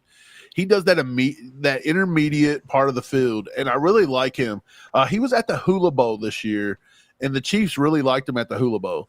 So they liked him all the way back. He didn't emerge as one of the guys that they ended up taking in the draft because I think they didn't think a guy like Jalen Royals was going to fall to the 4th round. So they kind of just took that guy because Jalen Royals was, by all means, in almost anybody that knew what they were talking about the draft, Jalen Royals was a top 10 wide receiver. I loved the kid. I had him ranked pretty high. Right. So you could not pass him up. But I think Elijah Badger was somebody the Chiefs were looking at in the 7th round, possibly, if they could have got there. They didn't have to do that, and they got him as a UDFA. But the kid is really good. He finished 13th in the SEC this year with 806 receiving yards, and he had 4 catches for touchdowns, and he averaged 20.7 yards per touchdown catch, which finished 5th in all of college football. So he is a deep threat at times when he needs to be, but for the majority of it at 6'1", 195, this kid can chunk off in the middle of the field and be a guy that can move the sticks over the middle of the field. He knows how to eat up a zone. He didn't drop a single ball last year in 2024. The kid knows what he's doing. I like him. I think he offers a little special teams too. I really do like Elijah Badger, Steve. And some of the guys we've been talking to that you guys are going to see here in the future, you guys are going to see an episode on Tuesday where we bring in Marcus Dash. He loves Elijah Badger. So there's a lot of people that like that, man. And so you're Chris Wright. I'm sure you asked this because you like Elijah Badger. I think he's got a shot. Now, yeah, for sure. If the Chiefs take 6, it's tough. He's going to have to beat out Tyquan Thornton, Nico Remigio, and Sky Moore. Can he do that? That's tough. Dude. Well, not to mention the other guys too, Magdalena, Jason Brownlee. Like there are other guys. Yeah. There's a lot of good players, man. It's wild. It's wild. So also you have to consider this. When there start being camp cuts, Brett Veach likes to pick up talent. Yeah, somebody's going to get cut off another team, and we may take a look. There's a chance that you could end up with a wide receiver 6 that isn't on the roster right now. There's a chance. I don't know how big of a chance, but that's definitely a possibility because Brett likes to do that type of stuff. If somebody were to get cut, that say was a first, second round pick, and they just haven't panned out and they get cut, he'll go. And then Tyquan Thornton, I don't even know if you mentioned him a second ago, Mike, but there's just a lot of guys there. Right. Tyquan Thornton is one. It's just we don't know what we have there, but we will know soon.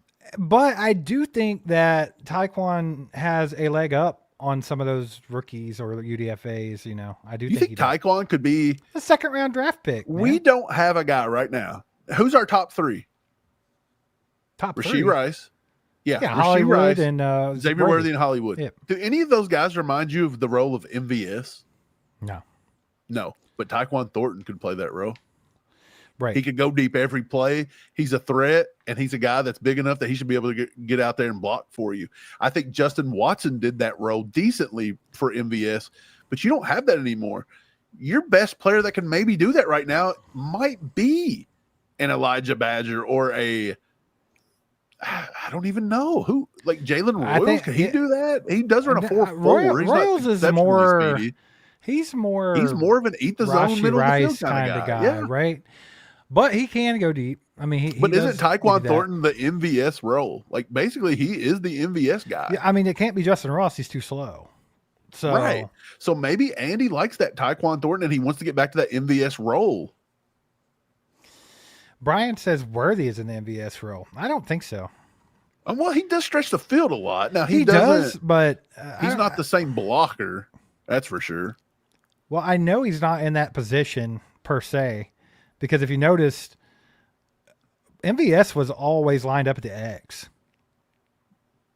Even though he always found a way to be on the field for 70 freaking snaps out of 75 somehow. Even when he was always lined up to the right out wide as an X, and he would run those routes. Worthy was kind of in the Y last year, I think. I mean, most of the time, right? I think Andy he wanted everybody to do a little bit of everything. So there were times he did. That's why people like Sky Moore struggle on this roster, because he expects them to do everything. Yeah. Sky can't do all that. Sky isn't everything. Sky is a very niche player. And I think that's why he struggles so bad, dude. We did it at the same time, baby. Did we? The train's rolling in. Let's freaking go. Chris Wright, the legend himself, baby. Round of applause. It's rolling around the bend. Let's go, baby. Go. 10 freaking Johnny. Gifted. 10. Let's go, baby. Let's go. You guys get one of those. Steve, get one of those. We're doing. Thank that boy in the chat. We're doing the June members only. It's coming up this week. We're fitting it in sometime this week. Man, it's coming this week. And we're going to do a July too. So there'll be 2 members only this month. Like, we didn't forget about that. We just had a wild month of crazy, so we just couldn't find a way to get it in. But we're going to try to get that in this week. So we have a crazy schedule now. So I know some of you might have figured it out already, but if you've kind of been in hiding for the off season or you're new to the channel, we have a set schedule of releases for content now. So it's busy. It's a busy schedule. Yeah, and that we have to stick to it, because otherwise me and Steve we were putting 80 hours a week into this thing, and it's crazy. It's a little too much. Even with this, it's still high, right? Yeah, and it's still high.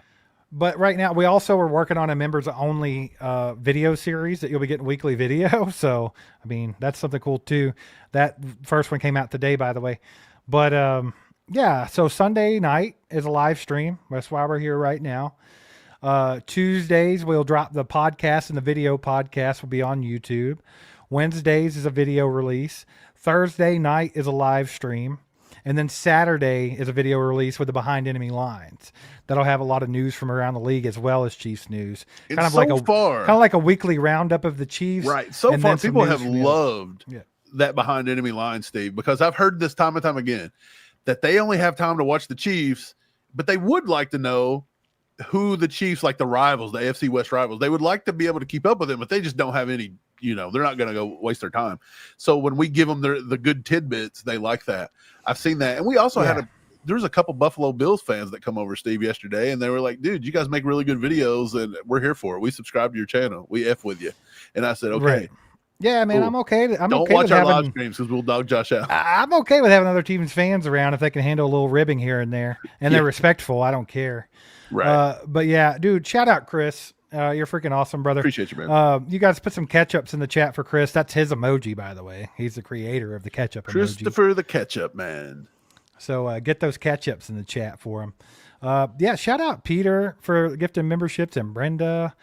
You guys are awesome. And then all the donations we've got tonight. All you guys are awesome. Thank you for your donations. Very, very much appreciated. It goes a long way to helping us keep doing what we're doing and to keep doing more of it and get better at it. Yes. Honestly, like it sucks that it is the way it is, but the more money that we can take in from YouTube, the more time and effort we can put into YouTube, naturally, because we have families to feed. So, very, very cool that you guys are willing to do that. And you guys have been there since day one, helping us grow. So, very, very much appreciated, by the way. So, and that's genuine. That's just not me being that, not telling you what you want to hear, but that's genuine. But yeah, man, a lot of content coming your way. As soon as camp kicks off, man, it's going to be super fun because there's actually going to be like news almost daily. Right. Which right now it's more of speculation and list and people being slap nuts and predictions and things like that. But we're getting ready to be out of that season and into the actual season. And I couldn't be happier about it, man. I can't wait. Like every season, like it's funny because we went so many seasons with the Chiefs not being quite good enough, right? Like even when they were good, like when Andy first got there. When we were talking earlier and you were talking about when we were kids and we were growing up watching football, it was every year we were decent. We wasn't good enough to win playoff games. And the season always come to an end in late December, early January. And we looked forward to the draft every year. Who's going to be the player we get, man? Because this could turn it around. And that finally happened with Patrick Mahomes. It has been a shift. But I'm telling you, man, we have to enjoy these years. We can complain. We can call it out. We can say that people's, Andy had a bonehead game plan. Patrick has his head up his butt, won't take a chance at throwing a ball. You can say that, but, dude, there is some deep love and admiration for what Patrick and Andy have been able to do here. And, again, at the end of the day, it's just natural to want to be better and good at every day. Like we want to win every game, and we want to win every game by 50. Right. I want to see these guys succeed, every one of them. That's the competitiveness. I even want to see Sky Moore do good if he makes the team, right? Like that's how we are here. Like if they're on the team, we might talk about them. We might say they sucked ass the other day, or we might call like even MVS. We call them MVS, but like that doesn't mean we don't like the players. We want to see them all succeed. We want the Chiefs to be the best they can. I every talk year, crap about MVS all the time, and you want to know what? I was down in St. Petersburg last year, and I checked out MVS's store. He's got a store down there. I went down there and was looking for a store. I was going to support him. I was going to buy something out of his store. Couldn't find the freaking store. Couldn't find it. I couldn't find it. I don't know what was going on. You think he dropped it and lost it? I mean, maybe he did. Maybe I got the wrong info, but I just couldn't find it, bro. That's dirty. I didn't mean to do him dirty like that. Sorry, MVS. Man, come on now. Peter Ortiz with a 20 bomb. Let's go, Peter. Peter showing baby. out today. Let's go, brother. Round of applause. Thanks for the support. You're the man. Peter is also a legend around these parts. Peter, you might need your own emoji soon, brother. Yeah, Peter, let us know what kind of emoji you want. So we're getting ready to get back into this season. It's a new season. I do want to give a facelift to maybe some of the emojis and our store. Yeah, we're going to do some new merch. I'm going to come up with a few. I'm probably going to cut down a lot of the merch that's in the store and just have like a handful of new designs, and then like maybe one or two of the older popular ones still there. And then of course the seasonal ones like the Chiefs Christmas stuff, they'll be there. But I also want to work on the emojis and stuff and just kind of freshen everything up a little bit. So let's do it. I'll probably be working on that soon. As soon as I get some time. Chris Wright said a State Farm logo emoji. Just a pair of khakis. It's a khaki emoji. What about a nuggie? Well, them nuggies. Peter, what kind of emoji, brother? You need one nuggies emoji. Chris is right on it, brother. Yeah, a nuggies emoji would be just awesome. Andy's a hand model now, though, so maybe even just a hand, just like Andy's a hand model. What if that wasn't his hand? It was someone else's. Bro. Like, sorry, your hands look like sausages, Big Red. Let's get this other guy in here. Big Red's got beautiful hands. He won the punt, pass, and kick. Okay, he's got to have them hands. Right. Hey, you guys have been killing it tonight, by the way. We appreciate the support. Love the interaction. I love when the chat's lively. It's always fun. Right. And I wanted to bring that up, man. We got a little bit more time here with you tonight. So any more questions you got, all that good stuff, get them in the chat. Hit the like button if you haven't. That helps us out. All that good stuff. But let's talk about this for the back end of the show here, Mike. 9 days to sign Trey Smith. 9 days, or he's playing on that tag. Steve, I'm just going to answer it, man. He's getting signed. He's not playing on that tag. It's too much. It's too much. Yeah, it's crazy, right? I think that he gets signed. I think he's going to be around $21 million a year, though. So I mean, it's not much less. But it's not all going to be guaranteed up front. And it's not, yes, exactly. It can help with the salary cap, right? Yeah, it can definitely help the cap. And we're going to need a little bit of that too, because you always know going in, you're going to have weird injuries or something you're going to have to deal with. You're going to need to make some moves.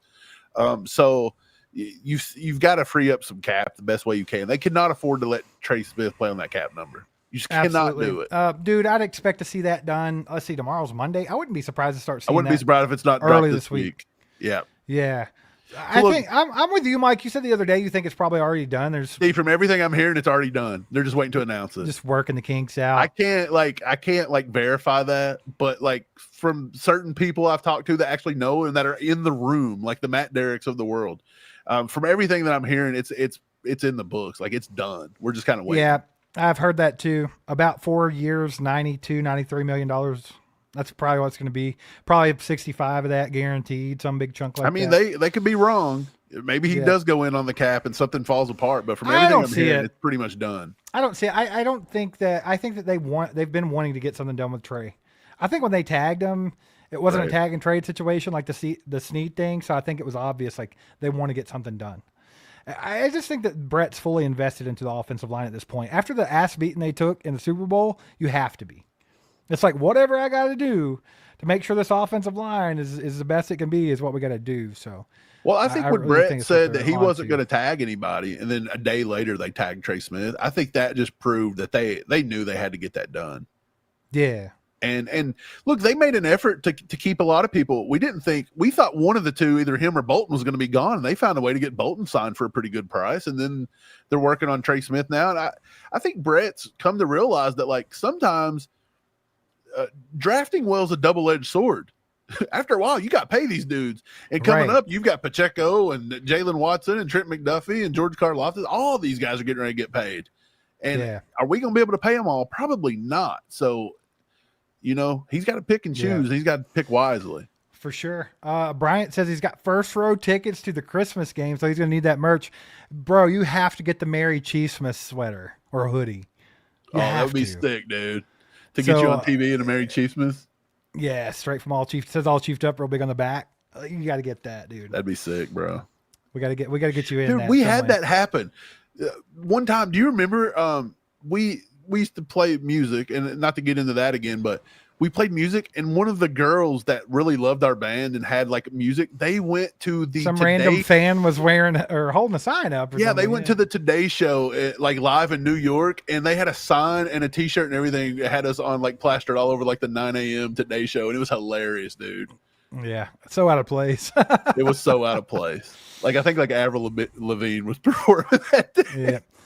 Our boy Doug in the house is sorry I'm late. Better late than never, Doug. You'll catch the back end of this bad boy. I love Brandon George, bro. Brandon George, this is a guy that we have not talked about, Mike, and this is somebody I talked about Leo earlier, and I said that he was like this close to being a perfect athlete.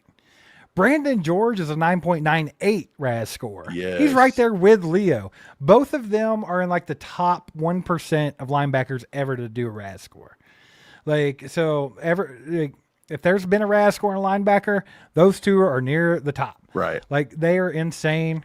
Brandon George could absolutely crack this 53-man roster because he's going to be a special teams ace, right? And then he's also so athletic and can do so many things for you. Right. And he had a lot of leadership skills in Pittsburgh. So, I mean, obviously Spags is, he loves that trait. And I think Brandon George could definitely sneak his way onto this roster. And you can't be mad at it. The athleticism's through the roof.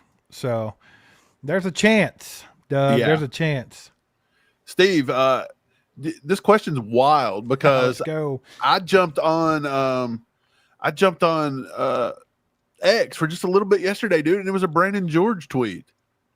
Oh, yeah? I put that I was excited to see Brandon George, but I dug up some stuff about him in high school. Did you know in high school Brandon George was a fullback that rushed for 2,700 yards and 41 touchdowns? That doesn't surprise me a bit. Dude, I was like, dude, that's sick. And Brandon George actually like loved it. He liked the tweet, so he was pumped to know that all Chiefed Up's behind him. Yeah. I like supporting these kids, man. You never know what you're gonna have. I think the kid's good, and he's got to put some tape out there no matter what. If he doesn't make it with the Chiefs, he'll make it somewhere, man. He's talented. Yeah, for sure, dude. I'm excited about him. I think he could definitely make the roster. I saw where Sam said it's going to be a tough end in that linebacker room. Yeah, which is true, because I mean you're looking at Nick Bolton, Drew Tranquil, Leo Chanel. That's your three. Then you got Jeffrey Bossa, but they have taken 5 and 6 linebackers before. So yeah, last year was it Cole Christensen or Jack Cochran? One of them made the initial 53.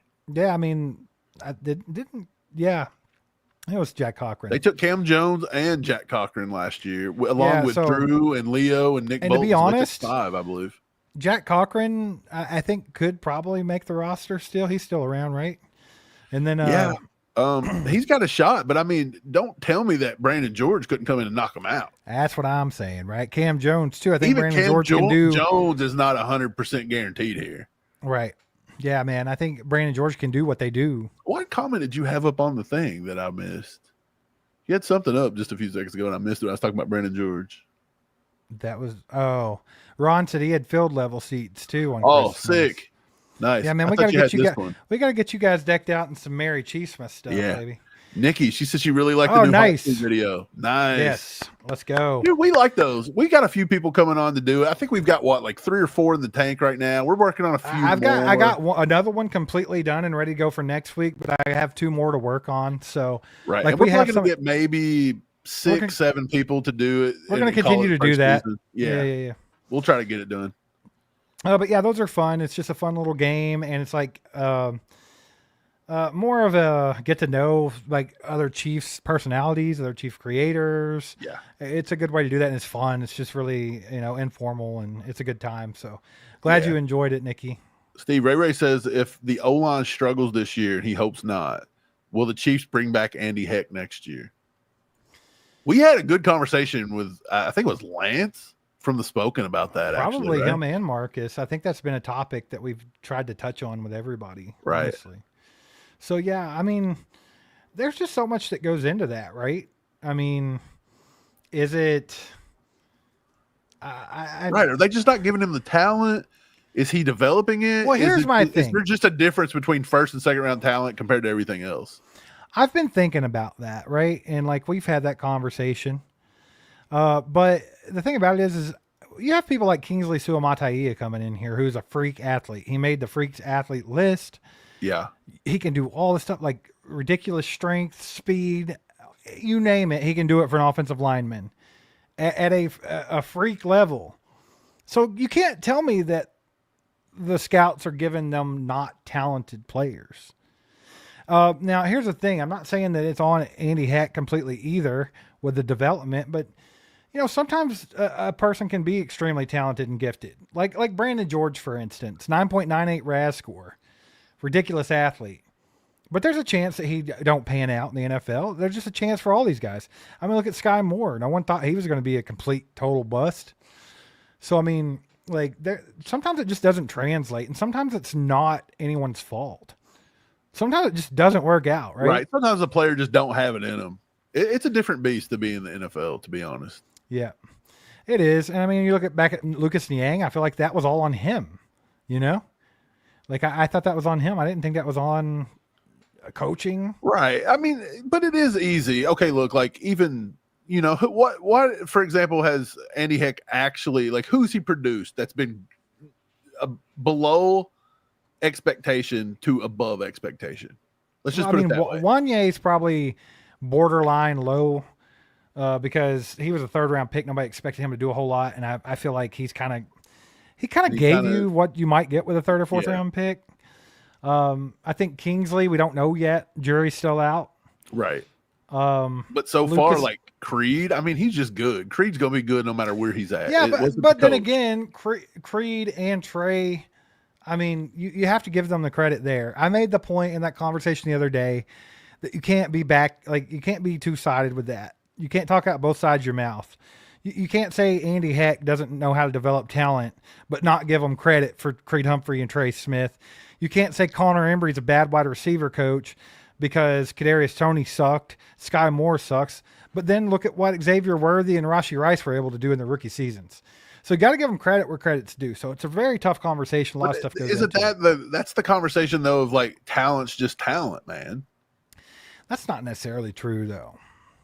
Like it is, but it's not. And like I just said, sometimes you have all the talent in the world and it just doesn't work out, right? But I think it's about being in the right position. And I mean, not to be like the jerk, but I think like you're measured on guys that are borderline, like guys that need work.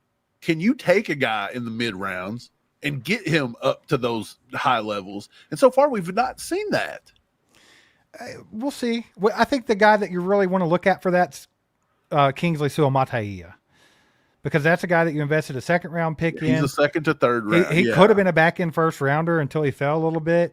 So I think that's a guy that you want to see how he works out. Wanye was a third round, and that's not saying Lucas Niang was a third round pick. And that's two guys that's just like. And they were both. And hey, but am I wrong for saying those were both reaches in third round? Maybe, and it also could be on them too. I mean, you can't. It's kind of like taking Clyde Edwards-Helaire in the first round, expecting him to be a first-round talent when you knew damn well he wasn't. You just got your guy that you wanted, right? So, yeah, exactly. So it could be a little bit of everything, man. Yeah, Chris Wright says you two lock a game to attend this year. Not yet, my man. We're looking at it, trying to get everything together for the traveling this year and figure out everything. But we'll let you know when we do. Hopefully some of y'all can make it out. Ron says, "Are the sweaters up? I'll buy one." Absolutely, man. We got the sweaters in the store right now. Let me share my screen real quick because I saw Peter saying he would get a hoodie for the game, and also Bryant said he would. But I'll show you. Just go to merch.allchiefedup.com, and we still got quite a bit of stuff in the store. Yeah, this is what it'll look like when you get there. It's what it'll look like when you get there. But the ones that you guys are looking for the Christmas games right here in this row, right? Like it would be nice. You could get you either the that's like sweatshirt, the sweatshirt, the sweatshirt or the hoodie, and also you could get the beanie to go with it too if you would like. Those come in different colors, right? They do. Obviously, you want to get the red if you're going to the game, but they also have the Christmas colors of green as well. Oh yeah, green. That's true. Which is probably not going to be as popular this year after the Eagles thing. Maybe, but I mean, if they ruined the Christmas sweater, brother. It is a Christmas game, and it does say Chiefs on it. I mean. Oh, yeah, and then the back has all chiefed up. But, yeah, there's other stuff on here. This is one that a lot of people should be really looking into at this moment in time. Oh, Kansas yeah, City that was versus great, the world. Dude. They hate us because they ain't us. That's a great one. Then, of course, just the standard, just all chiefed up stuff. And then we've been selling quite a bit of these, guys. The You're Not Worthy shirts have been hot lately. Because Xavier Worthy's awesome, man. And where else are you going to get flying. a Xavier Worthy freaking shirt? Back-to-back's probably coming off. That's over.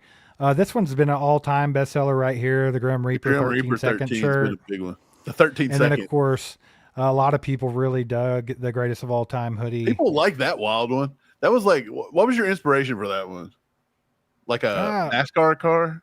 Yeah, kind of stuff like anything like that, right? Just overdone stuff everywhere. Like even the hood on this thing has like mine and Mike's face on the inside of it. Shut up. Yeah, dude. Yeah, dude. Like there's just stuff everywhere on this hoodie. It's called the graffiti hoodie. It's That's just hilarious. loaded with stuff. So I mean, if you like stuff like that, there's something for everybody on there, man. There's something for everybody. I remember there, at Cobra so. Kai Ty, he bought one. He loved it. Yeah, we sold quite a few of those too. But yeah, they're on there. If any of you guys are talking about getting stuff from the store, merch.allchiefedup.com. Go there. You can get yourself some beautiful merchandise. And all that goes towards helping the channel grow too, by the way. Coming up with some new merch, though. I'm thinking about doing, I think it's fun to do some player stuff, but it's also fun to just do some normal stuff too. So, ooh, which one should he get for the Eagles game? Oh, yeah, you can't do the green. Well, the Eagles game is not Christmas, so it's not going to be a Chiefsmas one, right? Ooh, good question. I don't know, man. Maybe the Pat Mahomes greatest of all time. Maybe a Worthy, too. Worthy could have another deep bomb up his sleeve. Or Kansas City versus the world, maybe. Should we do, let's just do another one. Hey, we might. Should we do a Cry Eagles Cry? Shoot, after that game last year, I don't know if that's. I mean, the come one you wanna on. go with. They may have beat us, but we beat them once too, man. You can't look. Oh, they seem to have forgot about that. Yeah, okay. It's a recent bias, man. Let's go, Doug. Yeah, dude, there's some cool merch on there. I don't think we promote that store as much as we should, but I mean, honestly, I think we have some cool designs for Chiefs fans. Dude, but I want to get some new stuff. I want to get some better stuff. I think there's always room for improvement, man. And I've already thought of a good one. Just looking at your shirt tonight has made me think of something awesome. Yeah, I've got some ideas too. So we'll get some new stuff up there too. Be on the lookout for that. Shout out to everybody that came in tonight and hung out with us. We appreciate you. We know it's the off season. Starting to see more of you guys roll back in though. So welcome. It's nice to have you back. Hopefully we can get everybody else back on board soon. Camp starts here in a couple weeks and it's all downhill from there, baby. Before you know it, it's going to be freaking football season, which is amazing. Peter says everybody needs to pick him an emoji, figure out what he needs. If you guys can come up with something for that, we'll definitely get that in the works. But shout out to everybody that donated tonight and you guys that gifted memberships. You guys are freaking awesome. Also, if you're not a member, you didn't get one for free. It's only $4.99 a month to be a member. So join.allchiefedup.com. You can do that. You can get the members only live streams.